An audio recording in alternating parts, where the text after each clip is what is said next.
Yo, mga matik, magandang araw. Ngayon mga matik, maghahanap tayo ulit. Panibagong paghahanap ulit natin mga matik ng mga umang dito. Iba mga kamatik, nag-uukay sila sa ilalim ng buhangin. Doon sila nagtatago mga kamatik.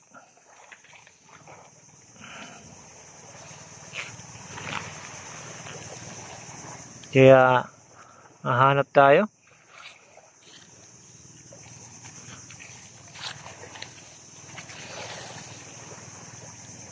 Iba dyan mga matik, nakabaon lang.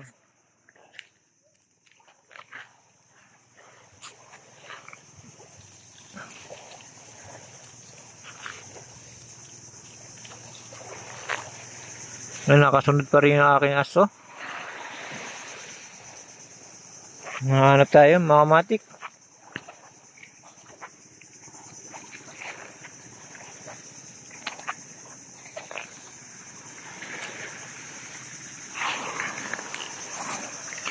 Yung mga matik, may nakita ako nakabound sa buhangin mga matik. Ito, napakaganda nito, puting-puti mga matik. Ito talagang magandang alagaan, kulay puti. Yan, tingnan natin kung may laman. Yung mga matik, may laman tong isa.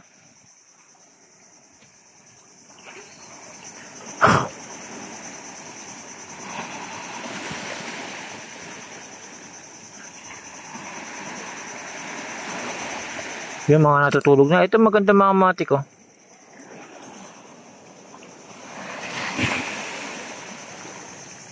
Yun. Napakaganda mga matik, puting-puti, oh. Malaki, oh. Sarap alagaan nito mga kamatik pag ganito kalaki. Puting-puti siya, oh.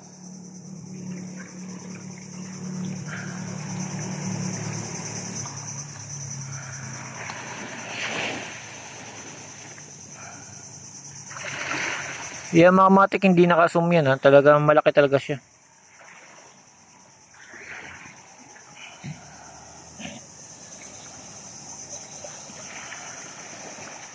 Dito mga matik, bihira ka lang makakita ng ganito kalaking puti na umang.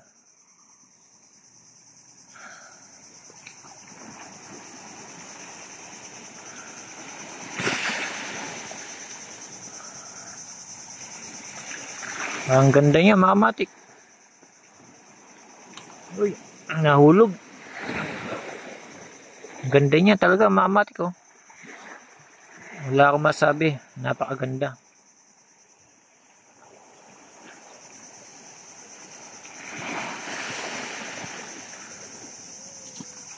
Ito mga matik, pagka matutulog sila, bumabaon sila sa buhangin mga matik. Pagka bumaon na sa buhangin yan, kaya na sila.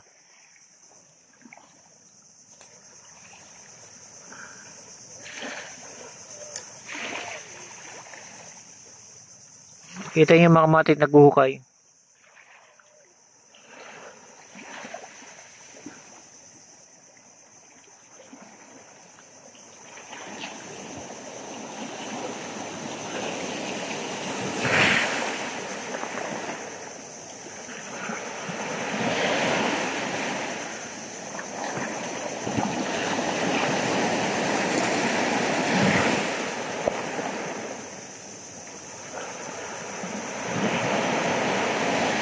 Napakaganda niya mga matik. Yung mga matik, shiner ko lang, napakaganda nakita natin, kulay puti na malaki, na umang. Yan ang masarap na alagaan. At may humabol pa mga matik, itong maliit. Ang cute niya mga matik, kulay orange yung kanyang katawan.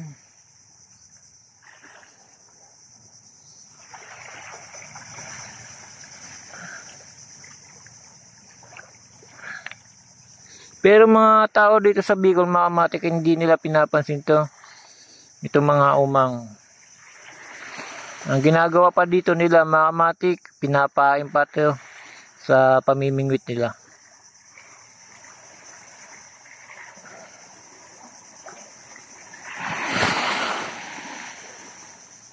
Yun, napakaganda. Lalo na yung puti mga matik, wala akong masabi. Yan, naghuhukay na siya mga matik.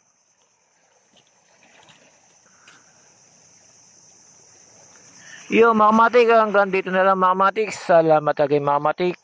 Sa susunod mga matik, papakita ko rin sa inyo yung nga nakikita kong umang na magaganda mga matik. Hanggang dito na lang. Salamat mga matik sa panonood.